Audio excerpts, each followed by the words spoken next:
안녕하세요. 제이든입니다.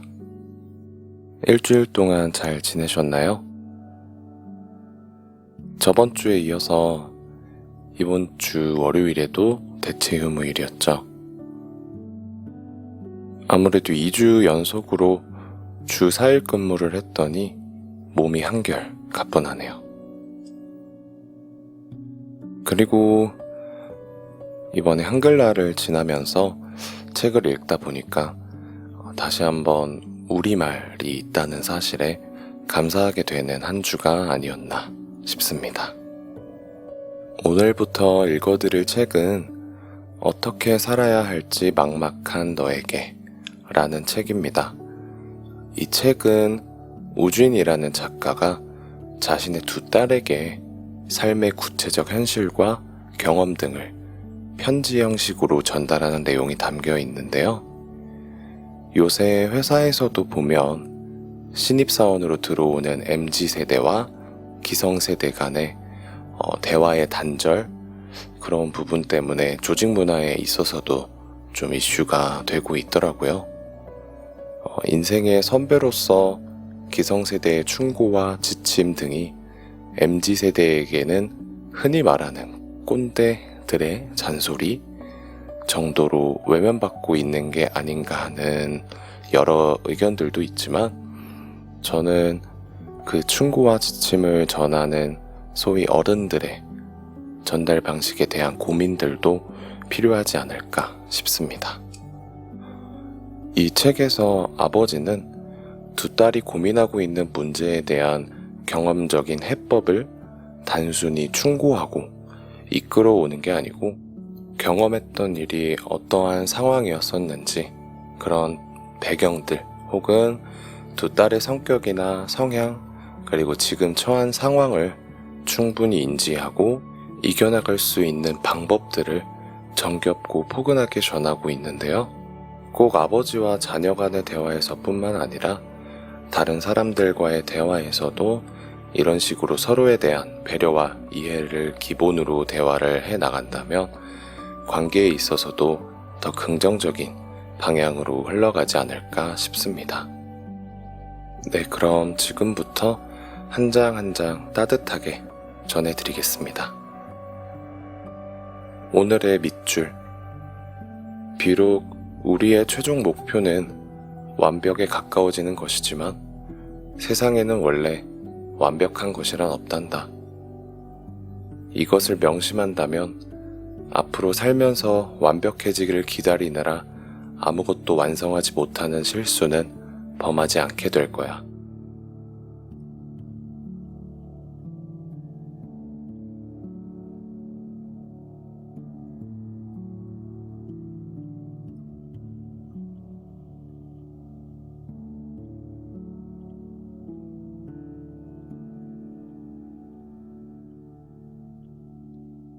(1장) 인생을 대하는 태도. 어떻게 살아야 할지 막막한 너에게. 첫 번째 편지. 긍정적인 태도가 가장 중요하다. 멍화는 MIT에 입학하기 전 자신이 어떤 인생을 살았으면 좋겠냐고 물은 적이 있었다. 이 편지는 멍화를 보스턴에 데려다 주고 돌아오기 전에 전해준 것이다. 멍화에게, 너가 이 편지를 열어볼 때쯤이면 나는 보스턴을 떠나 캘리포니아로 돌아가고 있을 거란다. 이제 정말 혼자만의 인생이 시작되었구나. 며칠 전 너가 어린 시절에 관한 일들을 물은 적이 있었지. 그 후로 가만히 생각해보니 너의 유년 시절은 참 즐겁고 행복했었던 것 같아. 너가 어렸을 때는 나 역시 시간적 여유가 많았던 터라 퇴근하고 집에 돌아가면 많은 시간을 함께 보낼 수 있었단다. 그때는 공부 때문에 스트레스 받을 일도 없고 그저 그 순간만을 즐기기만 하면 되었지. 아빠로서 나는 너가 앞으로의 인생도 그렇고 즐겁고 행복하기를 바랄 뿐이야. 물론 엄마도 같은 생각이고. 아빠는 1996년 미국 볼티모어에서 유학 생활을 시작했단다. 놀랍게도 그곳 아이들은 공부에 많은 시간을 투자하지 않고 신나게 놀기만 하더구나. 하루는 이웃에게 물어봤어. 아이들이 공부를 안 하면 나중에 좋은 학교에 들어가지 못할 테고, 그러면 좋은 직장도 구하지 못할 텐데 어쩜 저렇게 태평할 수 있냐고 말이야. 그러자 그 미국인이 이렇게 대답하더구나. 공부를 열심히 한다고 더 잘 산다는 보장은 없지만 현재의 즐거움은 눈으로 확인할 수 있잖아요. 그들은 불확실한 미래를 준비하느라 괴롭게 보내기보다는 현재를 즐기며 살겠다는 마음을 가지고 있었던 거야. 볼티모어 지역에 사는 사람들은 대부분 부자가 아니었단다. 수입은 실리콘밸리에 사는 사람들의 절반도 안 됐지만 그들은 늘 밝고 긍정적이었어. 길에서 모르는 사람을 만나도 언제나 서로 상냥하게 인사를 나누는 사람들이었지.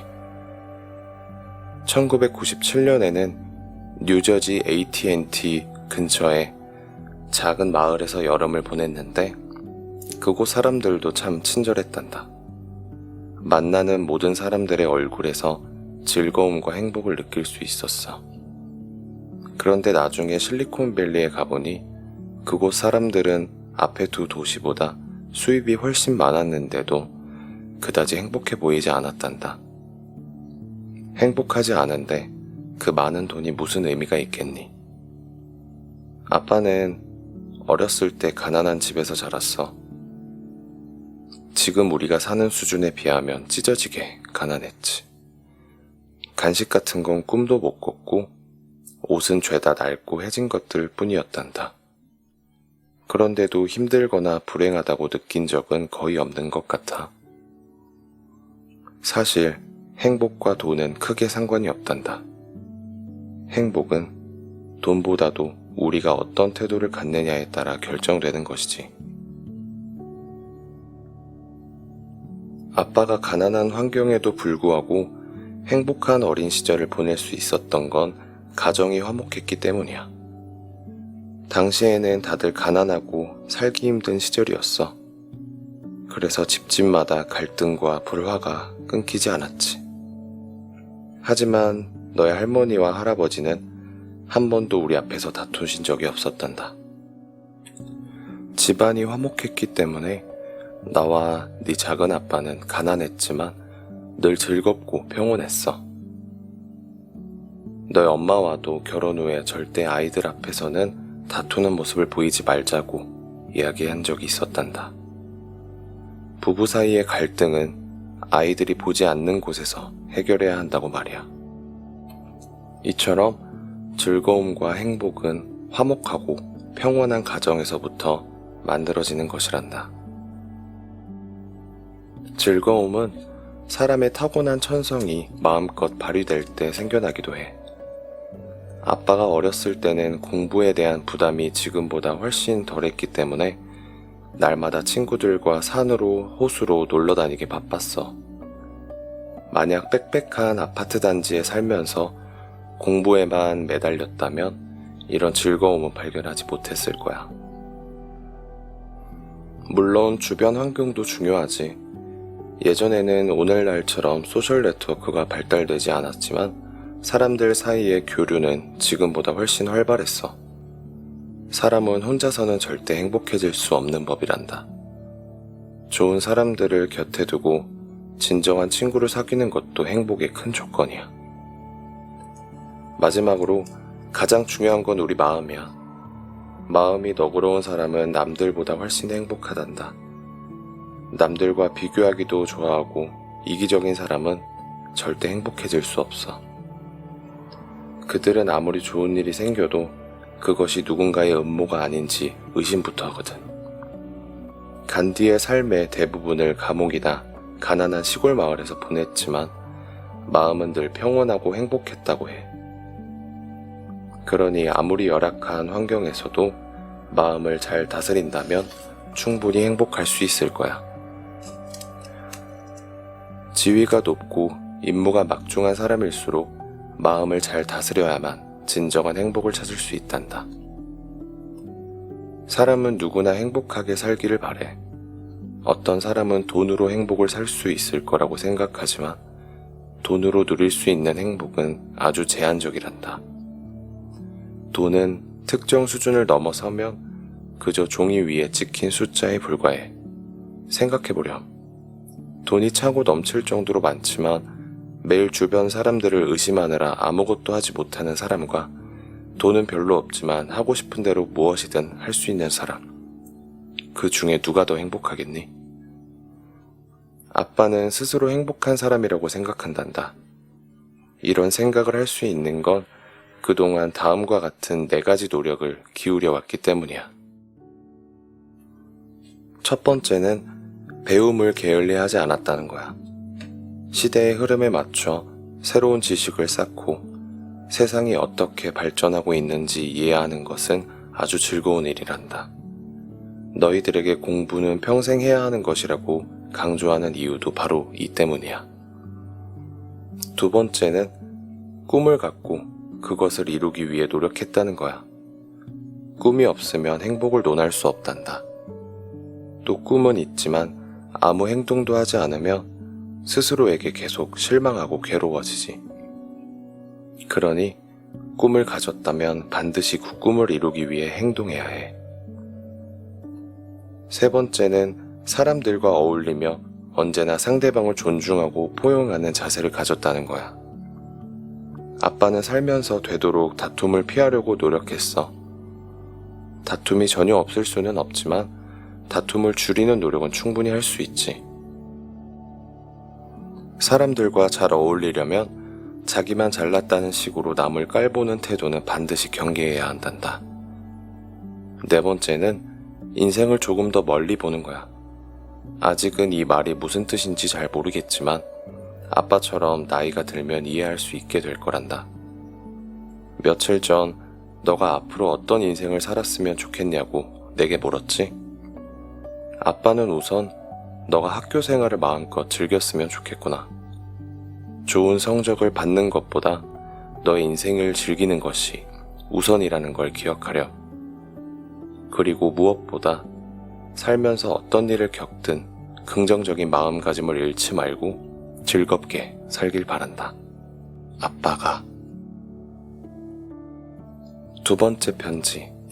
행복의 유래.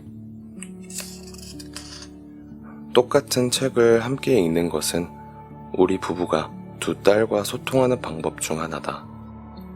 아이들의 학교에서 추천해준 책을 우리도 함께 읽고 딸들도 우리가 추천해준 책을 읽는다. 하루는 멍화가 멍신에게 전화를 걸어 요즘 무슨 책을 읽고 있는지 물었고 멍신은 아빠가 추천해준 책을 읽고 있다고 대답했다. 그날 멍화는 내게 이메일을 보내 그 책이 어떤 내용이며 재미있는지 물었다. 멍화에게 최근 네 동생이 읽고 있는 책은 뉴욕타임즈 베스트셀러 작가인 댄 뷰트너의 블루존이라는 책이란다. 블루존은 인류학 용어로 평균 수명이 유난히 긴 장수지역을 의미해 멍신이 책을 다 읽고 나서 우리는 함께 토론을 했어. 너가 이 책을 읽어도 좋고 읽지 않아도 괜찮지만 너와도 이 책의 주제인 행복에 대해서 꼭 한번 얘기를 나누고 싶었단다. 먼저 뷰트너의 책에 관해 이야기를 해보자꾸나. 그는 행복에 관해 굉장히 일리 있는 몇 가지 관점을 제시했어. 먼저 행복은 돈으로 측정할 수 없는 일종의 느낌이라는 거야. 물론 이 느낌은 허무맹랑한 공상이 아니라 사람이 생활하는 환경과 밀접한 관련이 있는 것이란다. 책에서는 코스타리카 사람들의 행복감이 다른 지역 사람들보다 높은 이유는 그들의 생활 환경 자체가 스트레스가 적고 유쾌하며 많은 돈을 필요로 하지 않기 때문이라고 설명했어. 적은 돈으로 유유자적하며 살고 싶은 사람이 코스타리카에 산다면 분명 행복을 느낄 거야. 반대로 싱가포르에서는 돈을 많이 버는 사람일수록 행복하다고 느낀대. 오히려 열심히 일하지 않고 무슨 일이든 크게 신경 쓰지 않는 사람을 가장 안 좋게 생각한다고 하는구나. 이런 가치관을 가진 사람이 코스타리카에 가면 행복할 수 있을까? 분명 그곳의 문화와 풍습이 맞지 않아 행복을 느끼기 힘들 거야. 그건 코스타리카 사람들도 마찬가지고.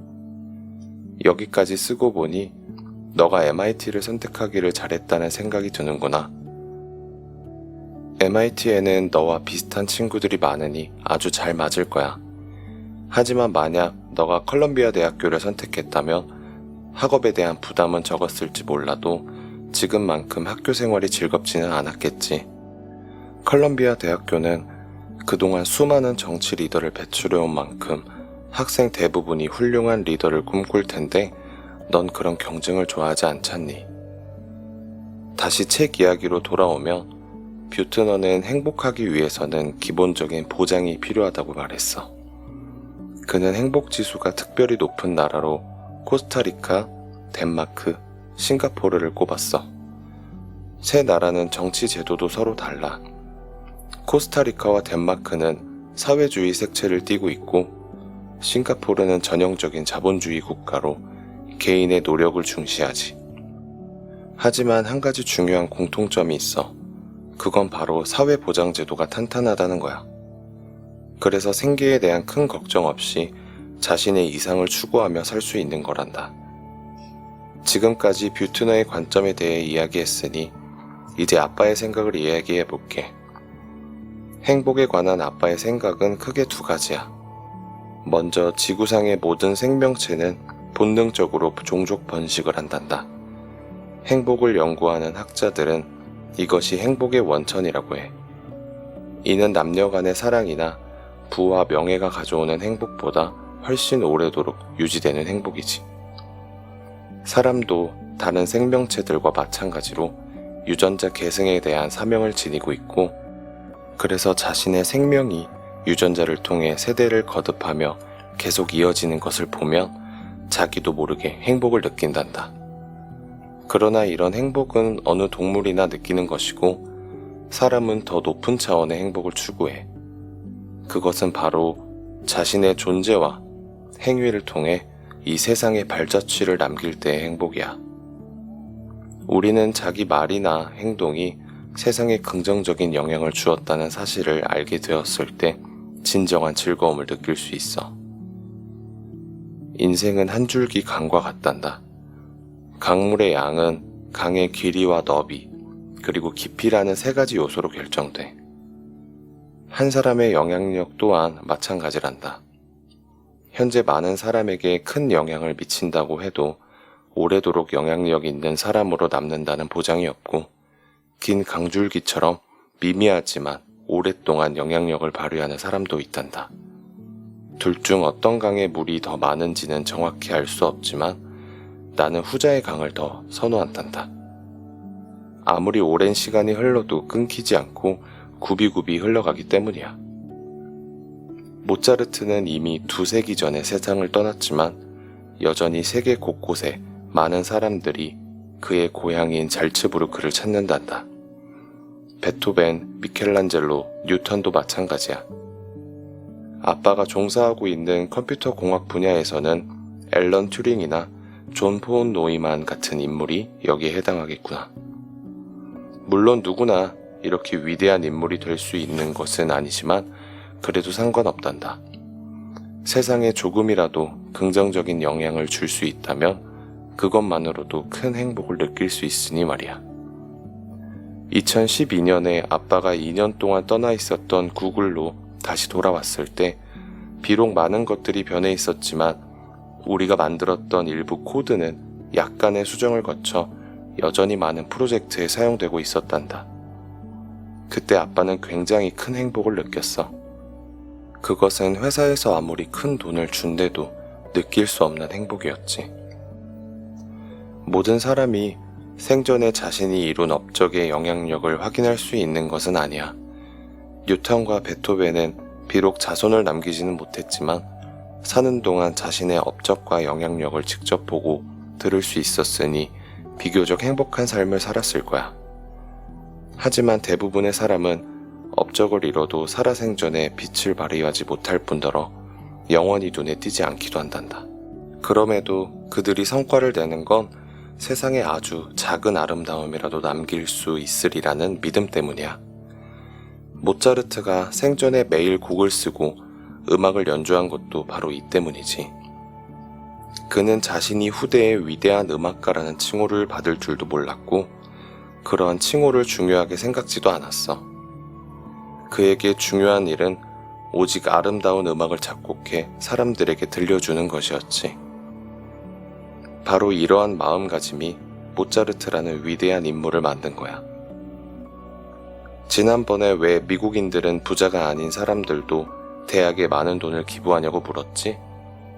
러시아의 소설가 막심 고리키의 말이 너의 질문에 좋은 대답이 될 수 있겠구나. 주는 것은 받는 것보다 훨씬 즐거운 일이다. 대학이나 병원 혹은 자선단체에 돈을 기부하는 이유 역시 그들이 베푸는 즐거움을 알기 때문이야. 이러한 기부가 자녀들에게 유산을 물려주는 것보다 즐거운 일이라고 생각해. 자신의 돈이 더 넓고 깊고 길게 영향력을 미치는 방법을 아는 거지. 로버트 오원은 인류의 모든 노력의 목적은 행복을 얻기 위한 것이라고 말했어. 사실 우리가 많은 일을 하는 이유도 바로 이 목적 때문일 거야. 아빠는 너가 무슨 일을 하든 행복이 삶의 이유이자 목적임을 잊지 말았으면 해. 너의 행복을 빌며 아빠로부터. 세 번째 편지. 유혹을 이겨내는 능력. 멍신에게. 오늘 너와 게임에 관한 이야기를 하려고 해. 왜 아빠가 컴퓨터 게임 시간은 제한하고 야외 활동을 많이 하라고 하는지 물어봤지? 먼저 야외에서 하는 놀이나 운동이 아이들에게 왜 좋은지 설명해 줄게. 야외에서 운동을 하면 근육이 단련되고 남는 체력을 적절히 소모할 수 있어. 책을 보느라 쌓인 눈의 피로도 풀어주고 신체 발육에 도움을 준단다. 또 여럿이 함께하는 운동은 이기고자 하는 승부욕과 사회성을 결합시켜 좋은 친구를 사귈 수 있게 하지. 여기까지는 너무 당연하게 들릴 수 있겠구나. 운동의 정수는 바로 규칙에 있단다. 정해진 규칙 안에서 이기려고 백방으로 노력하는 것이 게임의 기술이야. 이 기술을 훈련하는 것은 이기기 위해서도 중요하지만 나중에 사회에 나가 일을 할 때 더욱 필요하단다. 실제로 대부분의 비즈니스는 정해진 규칙 안에서 자신의 이익을 극대화하는 행위를 바탕으로 하거든. 하지만 운동이나 야외 활동이 가져다주는 쾌감은 휴대폰이나 컴퓨터로 하는 게임만큼 직접적이지는 않아. 너가 밖에서 어떤 운동을 하든 꽤 오랜 시간을 움직이고 체력을 소모해야만 비로소 도파민이 분비되는 반면 컴퓨터 게임을 할 때는 이 물질의 분비가 굉장히 빠르단다. 물론 쾌감의 전달도 그만큼 빠르고 강렬하지. 그래서 사람들이 쉽게 중독되는 거란다. 이렇게 단순하고 강렬한 쾌감에 중독되고 나면 나머지 일에는 흥미를 잃게 돼버려. 마치 마약이 주는 쾌감과 비슷하지. 그래서 컴퓨터 게임을 완전히 제지하지는 않지만 너무 많이 하지 않도록 계속 일깨워주는 거란다. 너가 다른 중요한 일에 흥미를 잃어버리면 안 되잖니. 컴퓨터 게임은 유혹이 강하기 때문에 벗어나려는 노력을 해야 해. 이것은 너의 능력이기도 하고 성품이기도 하지. 만약 나중에 너가 금융회사의 투자자로 일한다면 매일 거액의 돈이 움직이는 걸 보면서 마음이 흔들릴 때도 있을 거야. 그 돈이면 너의 인생이 완전히 바뀔 수도 있을 테니 말이야. 실제로 많은 사람들이 이러한 유혹을 이기지 못하고 결국 남은 평생을 감옥에서 보내기도 해. 그래서 투자회사에서는 신입사원이 들어오면 가장 먼저 돈에 대한 유혹을 이겨내는 교육을 시킨단다. 유혹을 이겨내는 근본적인 방법은 장기적이고 큰 목표를 세우는 거야. 이때 목표는 의미가 있어야 하고 너가 기꺼이 노력할 수 있는 것이어야 해. 커다란 목표를 세워놓으면 그것에 관심이 쏠려 컴퓨터 게임 같은 유혹에 흥미를 잃게 될 거야. 네 언니도 중학교 때는 컴퓨터 게임을 많이 했었단다. 하지만 좋은 대학에 들어가겠다는 목표를 세운 다음에 그 다음에는 컴퓨터 게임을 완전히 끊었어. 아빠도 미국에 오기 전에 게임을 자주 했었어. 한번 시작하면 몇 시간씩 앉아서 할 때도 있었지. 그런데 미국에 오기로 결정하고 준비를 하면서 중요한 일들이 많아졌고 더 큰 목표가 생기면서 더 이상 게임을 하지 않게 되었어. 지금도 가끔씩 게임을 할 때도 있지만 이제는 완전히 흥미를 잃어버려서 절대 중독될 일은 없단다. 만약 크고 장기적인 목표를 세우는 것이 어렵다면 두 번째 방법도 있으니 걱정하지 마렴. 유혹을 이겨내는 두 번째 방법은 성취감을 느낄 수 있고 보상이 있는 일을 하는 거야. 정원에 꽃 한 송이를 심고 길러본다든지 아빠 차를 세차해주고 돈을 받는 것도 좋은 보상이라고 할 수 있지. 이러한 습관을 기른다면 나중에 너의 시간을 보상이 있는 곳에 효율적으로 사용할 수 있게 될 거란다. 보상이 있는 일은 게임처럼 중독성이 있는 일과는 전혀 달라. 이유는 간단해. 보상은 결코 공짜로 얻을 수 없고 계속 노력해야만 비로소 얻을 수 있기 때문이야. 어떤 일을 할 때 너의 방법이 옳기만 하다면 분명 보상이 있을 거야. 크든 작든 보상을 받을 때마다 컴퓨터 게임을 할 때와 비슷한 즐거움과 성취감을 느낄 수 있지. 다만 게임과 다른 점은 만약 또다시 쾌감을 느끼고 싶으면 훨씬 더 많은 노력을 기울여야 한다는 거란다. 사실 너에게는 첫 번째 방법이 더 잘 맞을 것 같구나. 장기적인 목표를 세워 컴퓨터 게임의 유혹에서 벗어나는 건 말이야. 살다 보면 컴퓨터 게임보다 더 큰 유혹이 생기기도 한단다. 유혹이 어떤 것이든 떨쳐버릴 수 있는 강한 힘이 필요해. 당장은 컴퓨터 게임의 유혹을 떨쳐버리는 것부터 시작하면 어떨까? 너는 지금껏 많은 사람들이 누리지 못한 훌륭한 교육을 받았어. 그리고 나중에 분명 큰 일을 하게 될 거라고 너 스스로도 믿고 있지. 모든 일은 눈앞에 한 걸음을 떼는 것에서 시작된단다. 인생에 큰 목표를 세워놓고도 앞으로 나아가지 못하고 뒷걸음질 치는 사람도 많아.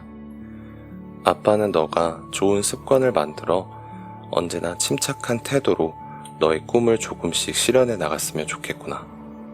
아빠도 중간중간 멋진 보상으로 너의 노력을 응원하도록 하마. 아빠로부터. 네 번째 편지.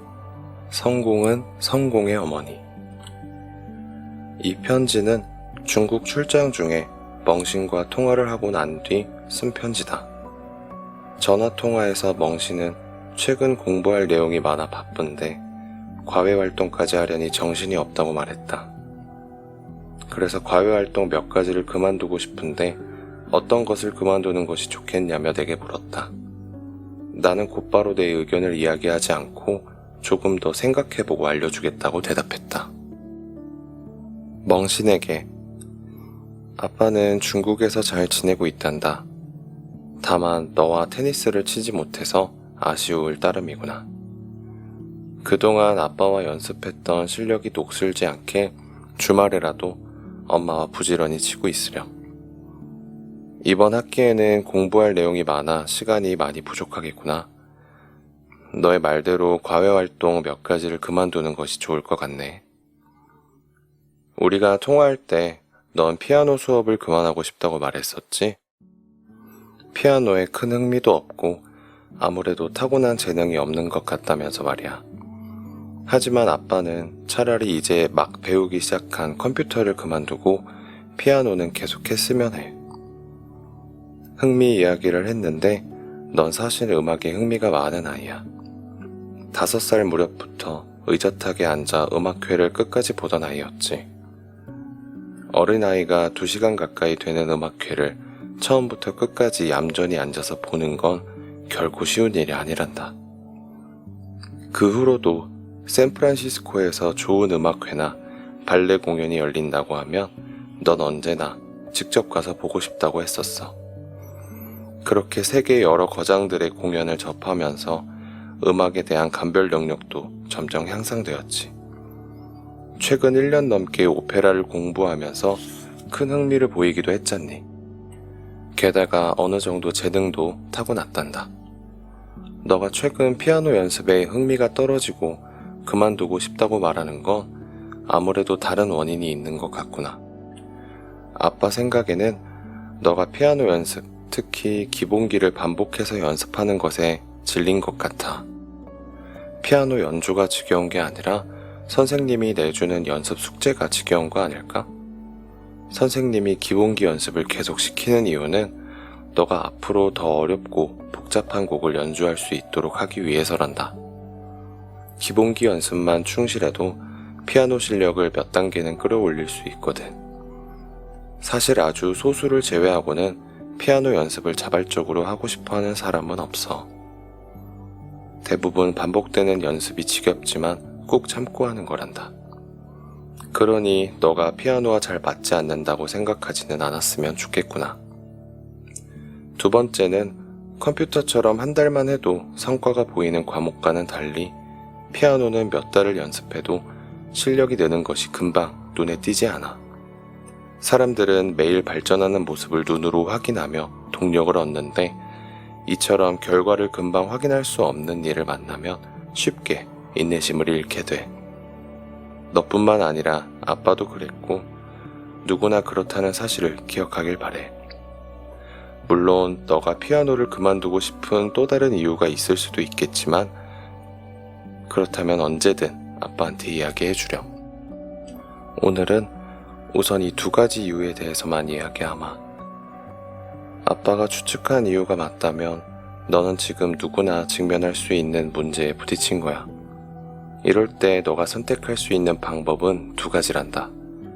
첫째는 문제로부터 도망치는 것이고 둘째는 정면으로 도전해서 극복할 수 있는지 시험하는 거야. 어린 아이들은 처음에는 다들 비슷해 보이지만 성장 과정에서 조금씩 달라지기 시작해.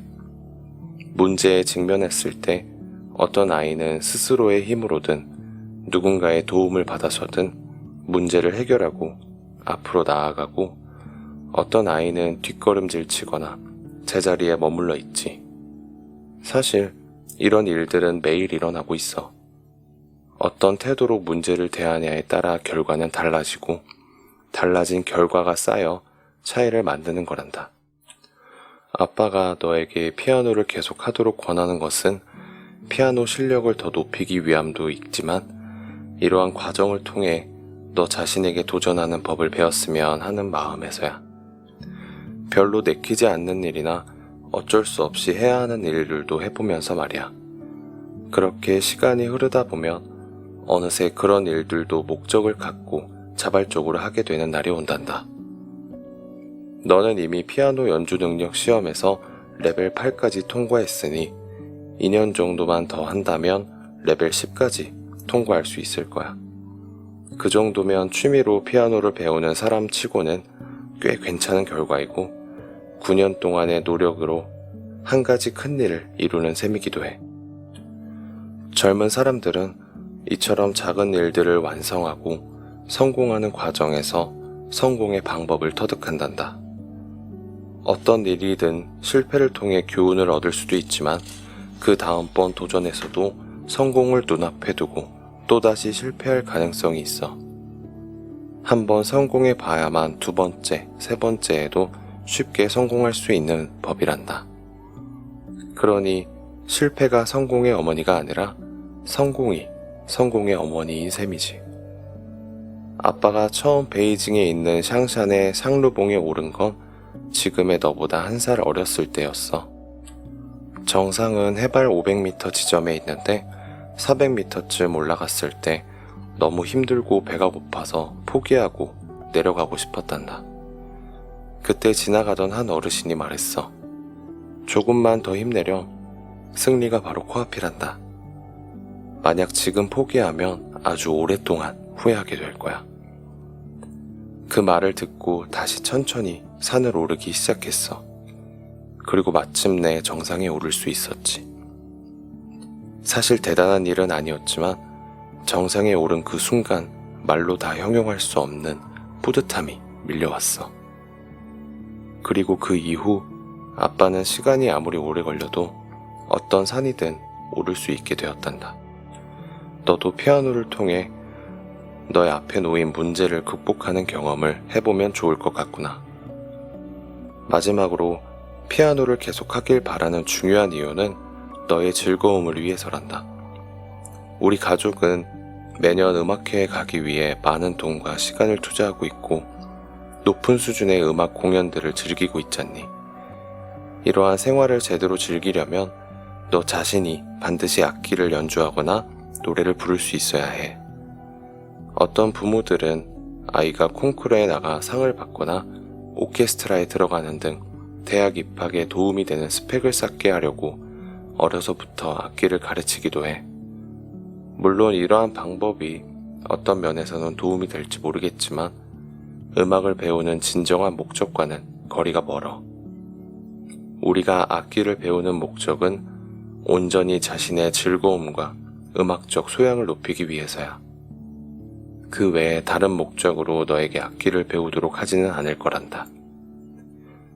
너가 모든 일을 너의 언니 기준으로 생각한다는 걸 알아. 선생님도 친구들도 그렇게 생각할 때가 많지. 다른 분야에서는 언니를 뛰어넘기 힘들지 모르겠지만 음악에서만큼은 너가 언니보다 훨씬 뛰어나다는 걸 기억하렴. 그러니 이러한 재능을 계속 갖고 나가서 사람들에게 너의 특별한 점을 보여줄 수 있기를 바란다. 아빠로부터. 5번째 편지.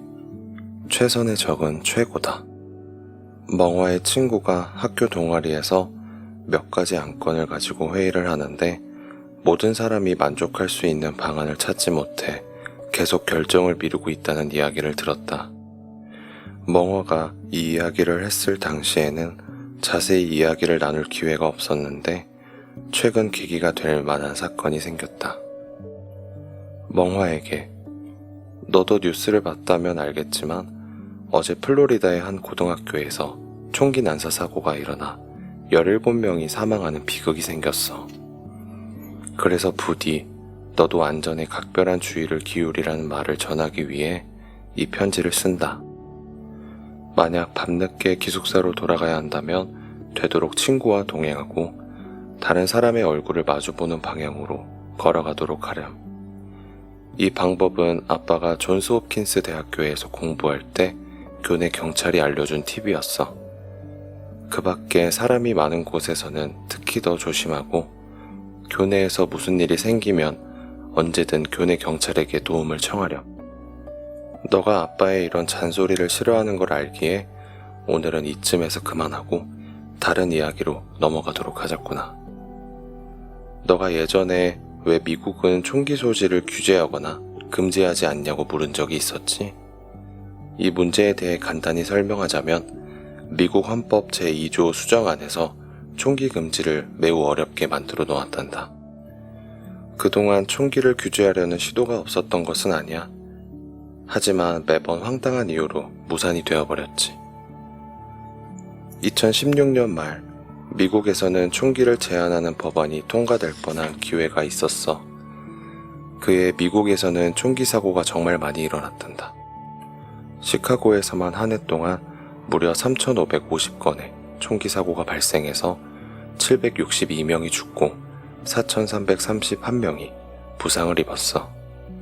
그중 미국 독립기념일인 7월 4일에만 60여 건이 발생했단다. 상황이 이렇게 심각하다 보니 미국 전역에서 총기를 규제하자는 목소리가 높아졌어.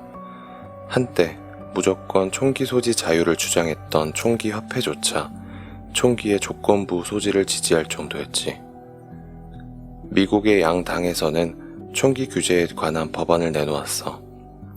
물론 두 정당이 내놓은 법안은 차이가 있었지만 민주당은 총기를 엄격히 금지하자고 주장했고 공화당에서는 조건에 따라 총기 소지를 제한하자는 입장이었어. 총기를 구매할 때 상세하게 배경을 조사하고 범죄 기록을 조회하자는 내용이었지. 하지만 결국 두 법안 모두 통과하지 못하고 미국의 총기 규제 시도는 물거품이 되고 말았단다. 이후 캔버스 내 총기 사고는 끊이지 않고 있어.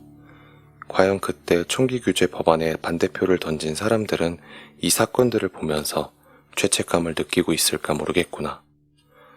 하지만 오늘 아빠가 너와 나누고 싶은 이야기는 조금 다른 관점이란다. 최선의 적은 최고이고 아예 발전하지 못한 것보다 조금이라도 발전한 것이 낫다는 거야. 2016년 말에 양 당이 내놓은 법안은 공통점이 많았어. 심지어 공화당의 법안은 민주당 법안의 부분 집합이라고 말할 수도 있었지. 양당 모두 최소한 범죄 기록이 있는 사람은 총기를 소지하지 못하도록 하자는 데 동의한 셈이니까. 이렇게 절충된 합의를 본 것만 해도 아무 결과가 없는 것보다는 훨씬 긍정적이란다. 하지만 자신의 주장이 완전히 받아들여지기를 고집하다가 결국 아무 결과도 얻지 못한 거지. 지난번에 친구가 동아리에서 사람들을 모두 만족시킬 수 있는 방안을 찾지 못해 이를 제대로 추진하지 못하고 있다고 얘기한 적 있었지? 그런데 세상에는 단 한 번에 모든 것이 해결되는 일은 많지 않단다. 최고만을 고집하는 사람들은 결국 아무것도 이루지 못해. 아빠는 너에게 탁월함을 추구하고 최고의 1%가 되기 위해 노력하라고 말했지만 그렇다고 단 한 번에 그걸 이뤄야 한다는 의미는 아니었어. 완벽한 결과는 단숨에 얻어지는 것이 아니라 중간에 계속 고치고 절충하는 과정을 통해 만들어지는 거란다. 아빠는 2002년에 구글에서 검색 엔진의 안티치트 연구를 담당했단다. 당시 여러 사이트에서 순위를 높이기 위해 홈페이지에 각종 키워드를 마구잡이로 집어넣었어. 이러한 행위는 인터넷 환경과 질서를 무너뜨리기 때문에 엄격히 단속해야 했지. 가장 좋은 방법은 숨은 치터들을 모두 잡아내 처벌하는 것이었는데 그들을 모두 찾아내는 건 쉬운 일이 아니었어. 그래서 우리는 당시 상황에 맞춰 해결할 수 있는 만큼만 해결하기로 했지. 처음에는 반년에 걸쳐 약 46%의 치터들을 잡았어. 아직 절반 정도가 남았지만 절대 서두르지 않았지. 그리고 1년 후 우리는 나머지 치터들을 모두 잡아냈단다. 만약 우리가 처음부터 모든 치터들을 잡겠다고 목표를 세웠다면 아마 이 프로젝트는 성공하지 못했을 거야. 46%는 완벽한 결과가 아니지만 그래도 아무 결과가 없는 것보다는 훨씬 나은 수치야. 구글 내부에서는 대부분의 제품이 점진적인 개선 과정을 통해 완성된단다. 신제품이라고 해도 한 번에 완벽한 제품이 만들어지지는 않아. 프로그램이 출시되는 날까지 상응하는 기능을 제공하지 못하는 항목도 있어. 물론 일부 기능이 작동하지 않으며 사용자들이 불편하겠지만 그렇다고 출시를 계속 미뤄야 할까? 구글의 방법은 그렇지 않았단다. 왜냐하면 프로그램이 완벽하게 완성되는 날은 영원히 오지 않을지도 모르기 때문이야. 기존 프로그램보다 조금이라도 더 나은 프로그램을 사용자들에게 제공하는 것이 완벽만 쫓다가 아무것도 제공하지 못하는 것보다 훨씬 낫지 않겠니? 비록 우리의 최종 목표는 완벽에 가까워지는 것이지만 세상에는 원래 완벽한 것이란 없단다. 이것을 명심한다면 앞으로 살면서 완벽해지기를 기다리느라 아무것도 완성하지 못하는 실수는 범하지 않게 될 거야. 우리는 보통 한 번의 개선을 통해 2배의 수익을 얻는단다. 그러니 2번을 개선하면 4배의 수익을 얻게 되는 거지. 만약 더 많은 시간을 들여 스스로 생각하기에 완벽한 수준으로 개선한다고 해도 3배 정도의 수익을 얻을 뿐이야. 게다가 시간이 흐르면 완벽하다고 생각했던 것이 결코 완벽하지 않다는 사실을 서서히 깨닫게 되지. 2 곱하기 2보다 3이 크다는 것은 누구나 아는 사실이란다. 그러니 어떤 일을 할 때 속도가 느린 것을 염려하기보다는 발걸음을 멈추는 것을 경계하렴. 아빠는 현실적이고 구체적인 부분을 중요하게 생각한단다. 예전에도 이 이야기를 한 적이 있었지? 이러한 태도는 주변의 작고 쉬운 일부터 시작해 우리가 사는 환경과 사회를 조금씩 개선하고 최종적으로 진화의 목적을 달성하도록 해. 그러나 지나치게 이상과 완벽을 추구하는 사람들은 하려고 하는 일을 완성하기는커녕 시작조차 못할 때가 많아. 결국 미루고 미루다 시간의 흐름에 따라 흔적도 없이 사라져버리게 되지. 마지막으로 총기 규제에 대해 다시 한번 이야기하자면 현재 문제를 해결하려는 여러 가지 방법들은 임시 절충 방안일 뿐이야. 기다려보면 언젠가 모두를 만족시킬 수 있는 방안이 나오는 날도 곧 올 거란다. 아빠로부터. 6번째 편지. 좋은 습관이 성공한 인생을 만든다. 멍화는 2017년 여름방학 때 몇몇 회사에 인턴을 지원했는데 처음 면접을 본 2곳의 결과가 좋지 않았다. 멍화는 나와 통화를 하면서 최근 운이 따르지 않는다고 불평하며 자신의 운명을 탓하기도 했다. 멍화에게 위로와 당부를 전하고자 다음과 같이 편지를 썼다. 멍화에게 오늘은 너와 운명이란 다소 철학적인 주제에 대해 이야기를 나누려고 해. 운명은 영어로 fate라고 하지. 한자로는 옮길 운에 목숨명이라는 글자로 나누어 뜻을 해석할 수 있단다. 운은 행운이라는 의미로 인생에서 아주 중요한 역할을 해. 아빠는 여러 방면에서 성공한 사람들을 자주 접하는데 그들에게 성공 비결을 물으면 대부분 운이 좋았다고 대답하곤 해. 운이 따라주지 않는다면 아무리 노력해도 결과가 좋지 않을 수도 있단다. 흥미로운 건 사업에 실패한 사람들 역시 사업의 실패의 원인에서 운을 찾더구나. 사람이 평생 좋은 운만 누릴 수 없듯이 평생 나쁜 운만 따르는 사람은 없어. 아빠가 존스 홉킨스 대학교를 졸업할 때 학장님은 졸업생들에게 트루먼 대통령의 이야기를 들려줬단다. 그의 인생 전반부는 불운의 연속이었지만 후반부에 이르러 운이 트이게 되었어. 물론 그 사이에는 운뿐만 아니라 여러 필연이 있었는데 이 이야기는 나중에 다시 하기로 하자꾸나. 운명의 2번째 글자인 명은 사람의 일생을 결정하고 쉽게 벗어나지 못하는 숙명이라는 의미를 담고 있단다. 동서양을 막론하고 예로부터 사람들은 이러한 숙명 앞에서 무력함을 느꼈어. 고대 그리스에는 신들의 운명을 손에 쥔 여신 모이라가 있었는데 신들의 신이라 불리는 제우스조차 그녀의 뜻을 거스를 수 없었지.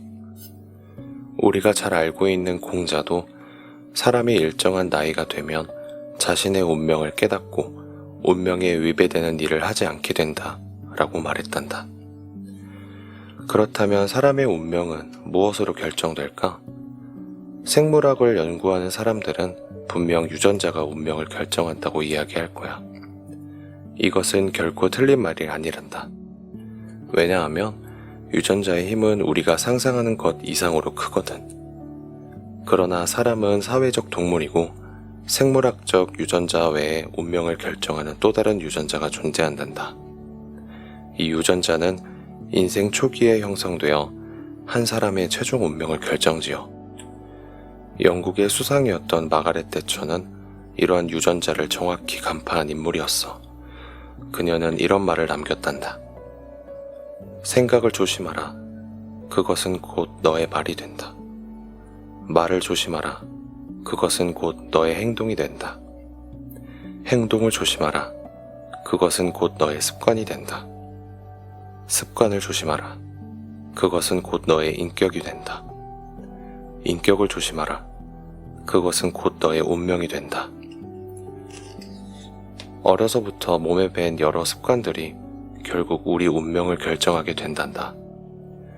예를 들어 어린아이가 수학을 공부할 때 내용이 간단하다는 이유로 풀이 과정을 뛰어넘는다거나 서둘러 문제를 푸느라 글씨를 대충대충 쓴다거나 종이를 아낀다는 이유로 너무 빽빽하게 쓴다거나 하는 것들 말이야. 이러한 단순한 행위들이 시간이 흐르면서 습관으로 자리 잡는 거지. 수학 문제를 풀 때 풀이 과정을 뛰어넘던 아이든 학년이 올라가 문제가 복잡해지면 풀이 과정을 제대로 생각하지 않아 계속 실수를 하게 될 거야. 물론 99%의 사람들은 자신의 근본적인 문제를 인식하지 못해. 그저 자신이 부주의했다고 생각할 뿐이야. 또 글씨를 대충 쓰다 보면 나중에는 자기 글씨를 알아보지 못해 O를 3으로 착각하는 일도 생길 거야. 공책에 글씨를 빽빽하게 쓰는 게 습관이 되면 시험을 볼 때도 시험지에 빼곡하게 글씨를 적게 되고 자신이 써놓은 숫자나 공식을 찾지 못해 실수를 검토하지 못하기도 한단다. 그래서 좋지 않은 습관을 가진 사람은 아무리 노력해도 좋은 성적을 받기 힘들어. 그러다 보면 나중에는 자신의 능력과 지적 수준을 의심하게 되고 성격도 점점 변하게 된단다. 심지어 나중에는 수학뿐만 아니라 모든 과목을 포기해버리기도 하지. 이처럼 사람의 운명은 작은 습관이나 행위에 의해 결정되기도 하는 거란다. 아빠 책을 읽은 독자 혹은 기자들이 자주 하는 질문이 있어. 그건 바로 개천에서 용이 날 수 있냐는 거야. 다시 말해, 가난한 집에서 태어난 아이들도 성공할 수 있는지 궁금하다는 거지. 아빠는 가난한 집에서 태어나든 부잣집에서 태어나든 성공과는 크게 상관없다고 생각해. 물론 부잣집 출신 중에는 훌륭한 사람들이 많지. 그들은 자신의 노력과 집안의 재력을 활용해 사업을 크게 성공시키기도 해. 하지만 모두가 그런 건 아니야. 2016년 미국 대통령 후보였던 트럼프와 힐러리 클린턴은 둘 다 상당한 부자였지만 두 후보의 딸들은 극명한 차이를 보였어. 이반카 트럼프는 부잣집에서 태어났지만 어려서부터 독립심이 강했고 이미 10여 년 전에 자신의 노력으로 사회의 자리를 잡은 상태였지. 이반카는 아빠가 대통령이 되지 않았어도 사회에서 충분히 큰 일을 했을 인물이야. 반면 첼시 클린턴은 클린턴 부부의 딸이 아니었다면 아무도 관심을 기울이지 않을 만한 인물이었지. 개인의 성공은 출신과 크게 상관이 없어. 오늘날 포브스 부자 순위에 이름을 올리는 인물들은 대부분 1세대 부호들이야. 다시 말해 그들의 성공과 출신은 큰 관계가 없다는 의미지. 물론 그렇다고 저소득층 가정에서 태어난 모든 아이들이 부자로 성공하는 것도 아니지만 말이야. 그렇다면 경제 수준이 비슷한 가정에서 태어난 아이들이 왜 나중에는 운명이 제각각 달라지는 걸까? 사실 많은 일들은 이미 과거에 결정이 된단다. 마가릿 대처의 말처럼 우리가 크게 주의를 기울이지 않는 아주 작은 일도 반복되다 보면 서서히 습관이 되고 습관이 성격이 되며 성격이 바로 운명을 결정하는 거야. 사람의 운을 결정하는 첫 번째 요소는 환경이야. 말콤 그레드웰은 아웃라이어에서 사람이 태어난 시간과 장소가 그의 운명을 크게 좌우한다고 강조했어. 세계적으로 큰 부를 누렸던 사람들 중 5분의 1은 1830년에서 40년 사이 미국에서 태어났단다. 그들이 부자가 될 수 있었던 이유는 미국의 산업혁명 덕분이었던 거지. 중국에서도 너보다 한 세대 먼저 태어난 사람들, 즉 아빠와 동시대에 태어난 사람들은 개혁개방 덕분에 100년 전 사람들보다 훨씬 더 큰 부와 행복을 누리며 살고 있단다. 미국에서는 베이비붐 세대가 가장 행복한 것으로 알려져 있어. 그건 아마도 그들이 태어날 당시에 그 어떤 나라보다 부강했기 때문에 일자리를 구하기 쉬웠고 평생 먹고 살 걱정을 하지 않아도 되었기 때문일 거야. 앞으로 몇십 년 동안 세계의 발전은 유럽이나 일본이 아닌 미국과 중국이라는 양대국이 이끌어 나가게 될 것 같구나. 만약 이런 예상이 맞다면 무슨 일이든 두 나라 사이에서 한다면 훨씬 유리하겠지? 너는 어렸을 때부터 집에서 중국어를 사용해 왔기 때문에 지금 너의 중국어 수준은 중국 현지 사람들과 큰 차이가 없어. 덕분에 너는 다른 사람들보다 훌륭한 무기를 하나 더 지니게 되었지. 대부분의 화교 집안에서는 아이들이 영어를 쓰도록 내버려 두고 특별히 중국어 공부를 시키지 않는단다. 이런 아이들은 20살이 되어서도 중국어 실력이 초등학생 정도밖에 되지 않아. 중국이면서 중국어를 제대로 하지 못한다는 것은 50%의 기회를 포기한 것이나 마찬가지야. 그리고 앞으로 아무리 노력해도 그 50%는 쉽게 채우지 못할 거야.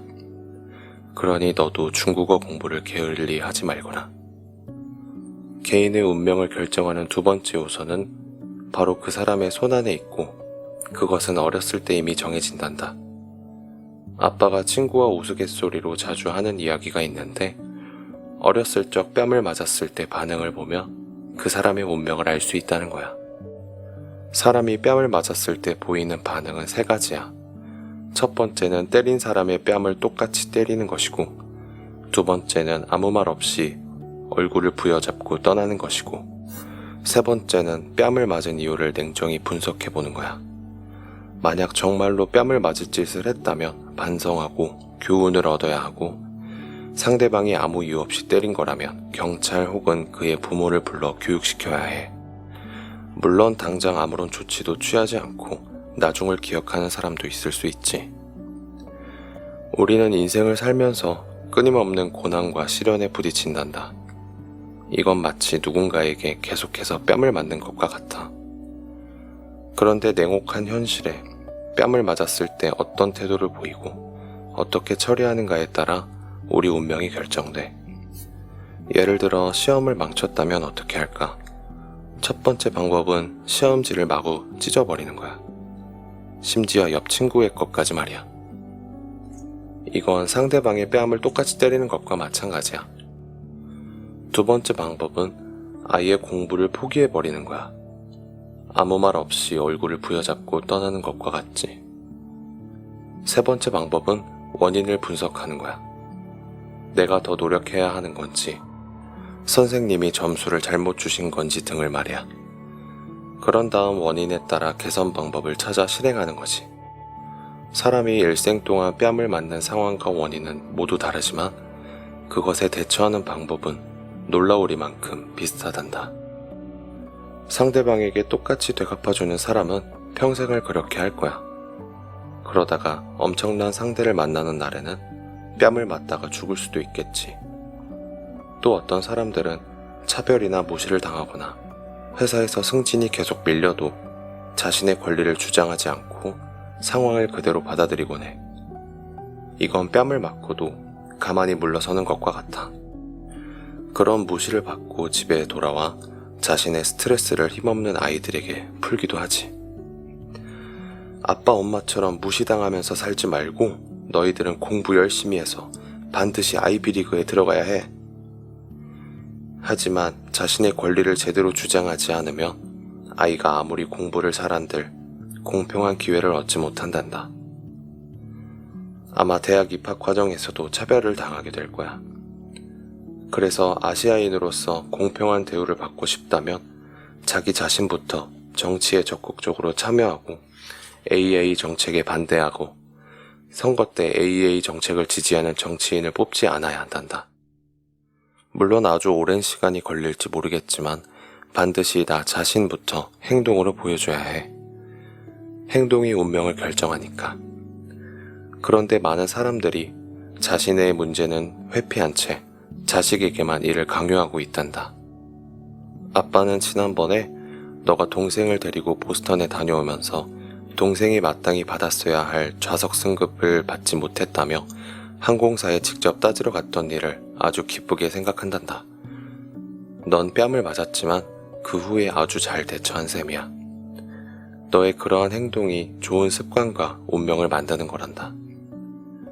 마지막으로 미래의 배우자를 선택하는 것 역시 운명에 중요한 영향을 미치는 요소야.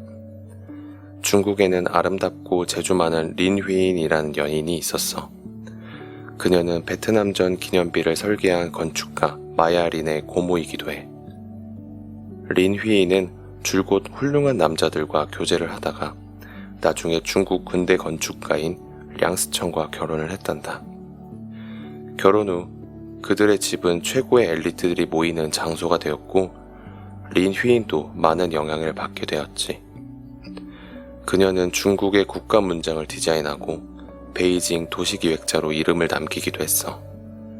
그런데 만약 그녀가 별 볼 일 없는 남자와 결혼했다면 이런 일들을 할 수 있었을까?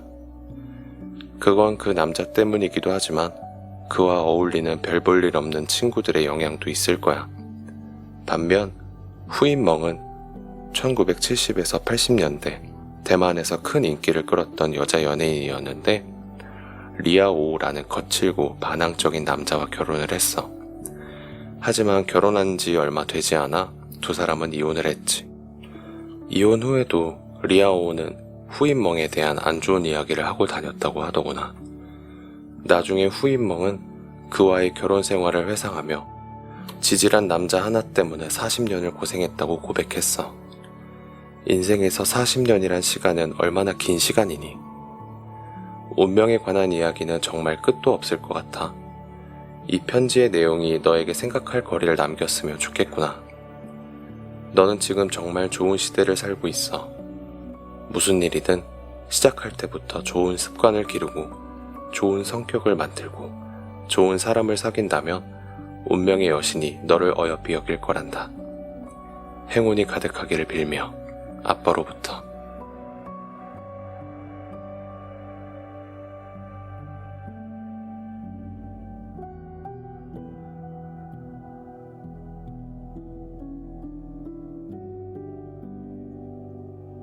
오늘은 1장 인생을 대하는 태도를 읽어보았고요. 다음 시간엔 2장 세상을 대하는 태도에 대해서 이야기해드리도록 하겠습니다. 오늘 하루 수고 많으셨고요. 좋은 밤 되시길 바랍니다.